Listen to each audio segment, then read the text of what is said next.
My name is Claire Olenek, and I am the Director of Implementation here at All Star Cheer Sites and Sites Done Right.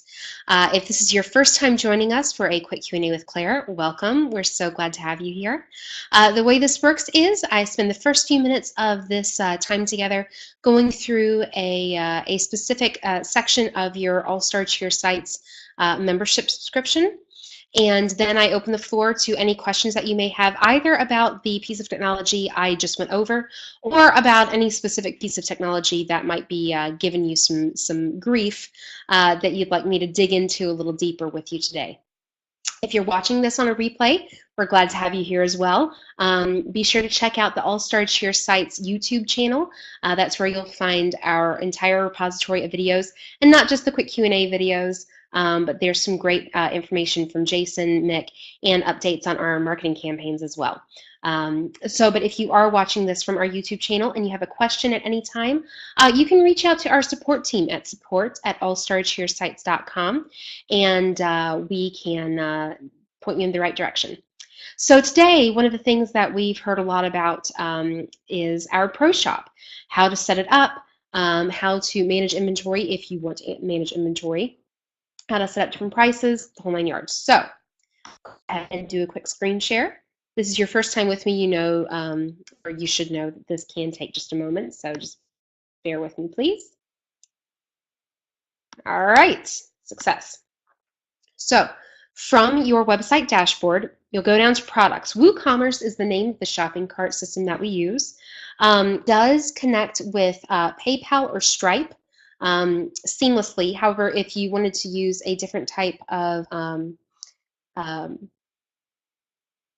payment gateway, that's what I was looking for, they do sell licenses for those. They average about $75 a year, but otherwise it does integrate with those two pieces seamlessly. And setting it up is something that our team can do for you. We really want to dig into how to create a product. Now, many of you know we strongly recommend that you do not keep your own inventory.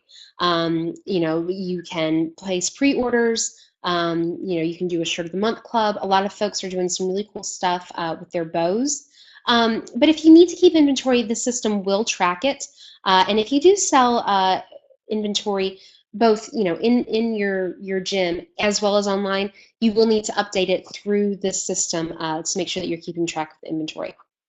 So starts off very simple. You're going to put in your product name. So let's say we're going to create logo t-shirts.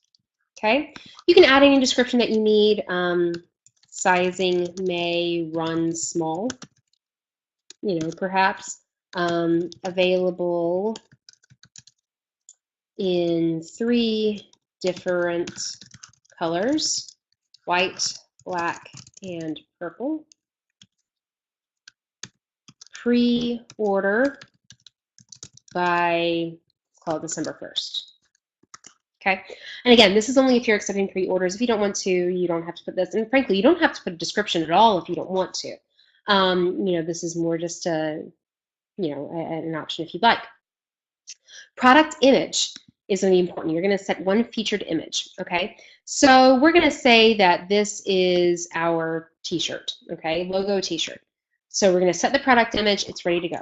Now, if you're selling something like a bow or a car decal or a backpack, something where there's really only one option, you're going to use what's called a simple product. And that's really easy. You put in a regular price. You can set up a sale price if you want. You can put together inventory if you'd like. If you want to do inventory, you click on Manage Stock. You can set your quantity. We'll call it 50. You can choose whether to allow back orders, allow but notify the customer that it's being back ordered, or do not allow. You can also show if it's in stock or out of stock. And so if that were the case, you'd set that and go. However, if we're doing something like a t-shirt, okay, where you have different colors, different sizes, you're going to use what we call a variable product, okay? Now, the first screen you're not going to do much with, okay? You're going to scroll all the way down to attributes, okay? Attributes are what makes each of these different. In this case, it's going to be colors of the shirt and your sizes. If you were also going to offer personalization, yes or no, and maybe that changes the pricing, that's fine too. But in this case, just to keep it simple, we're going to create a new attribute. We're going to call it colors. We do want it visible on the product page, and we do want it used for variations. Okay, so again, we said this is going to be available in white, and then you're going to use a pipe to split it. Looks like that. If you use a Mac, it's the key right above the return key. Shift and hold that down. If it's a PC, I can't. Sorry. And purple. Okay, save. And we're going to add a new one eventually. Here we go. This one's going to be sizes. Okay. This is also going to be visible on the product page and used for variations. Okay. So I'm sure many of you sell youth and adult sizes. Let's just keep this simple by just adding small, medium, large. Okay. Visible on products page, used for variations. Both are very important. Save attributes. Okay. Now, once they've been saved, we're going to go to variations. Now, we are going to add variations. Yes, please. And it's first going to ask if we want any default values. We recommend not setting up default values because we want to make this as simple as possible for the people who are ordering. Okay. So we recommend no default colors, no default sizes. That way people will see, choose option, and then they can pick their option from there. If you want to set a default, you certainly can, et cetera, et cetera. Okay. Now, if you are not tracking inventory, like that you've kept in-house, and you're not offering different sizes, you can choose one variation. It's any colors, any sizes. Okay. So we would just scroll down. This is enabled. We would put in the price. Let's say you're selling this for $25. Okay. In stock, and it's $25, and it's in stock no matter what color, no matter what size. That's important to keep in mind. Okay. So we're going to publish this real fast. Hopefully real fast. And we're going to take a peek at the product.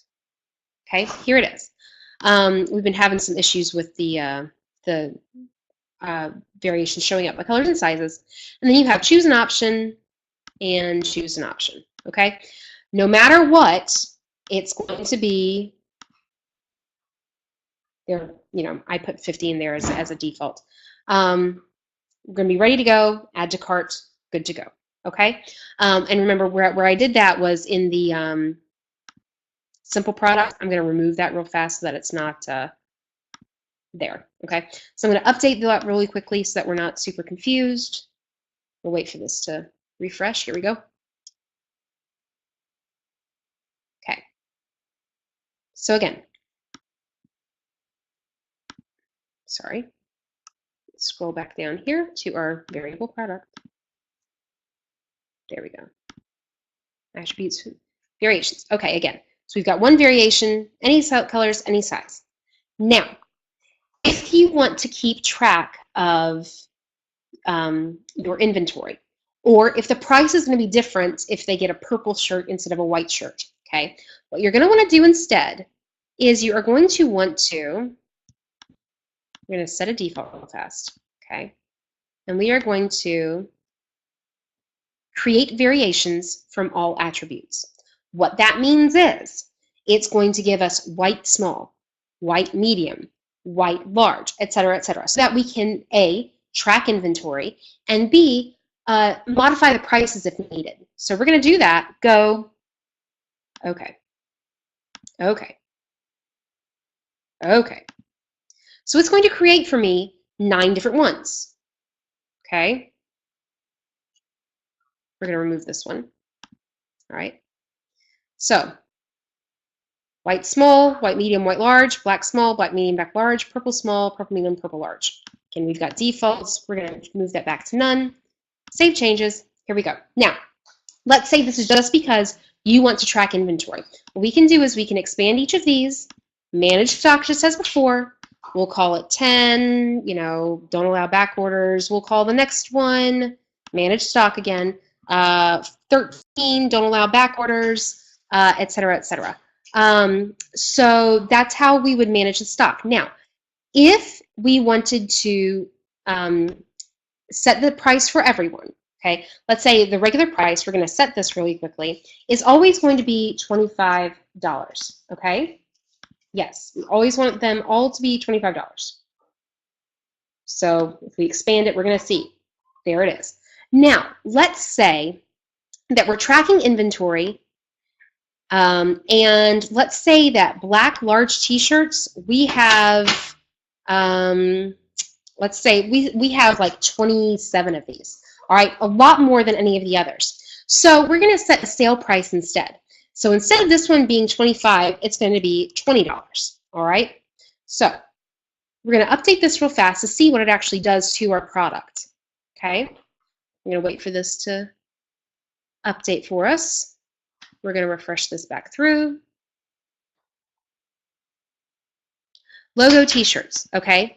Now, let's say we choose white and small. It's going to say it's $25. But let's say we choose black large. This is now on sale for $20. There are 27 in stock, okay? So, and see, it's on sale.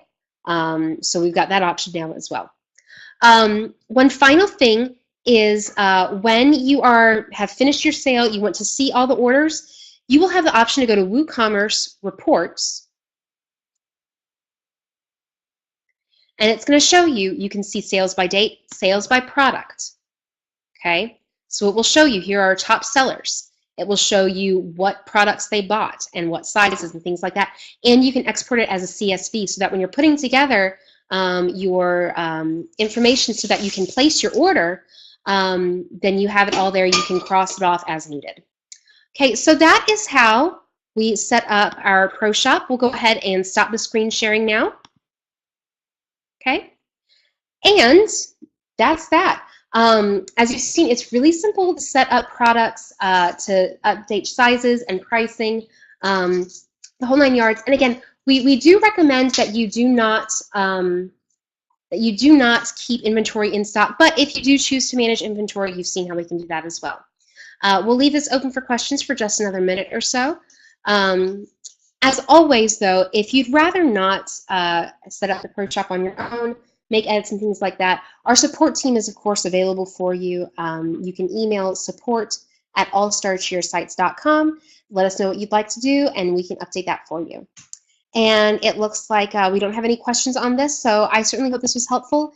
If there anything that you want to dig more in depth with me during any of these calls, please just let me know, and we will be happy to cover it on the next week's call. Thank you so much for spending this time with me today, and thanks so much. Until next time.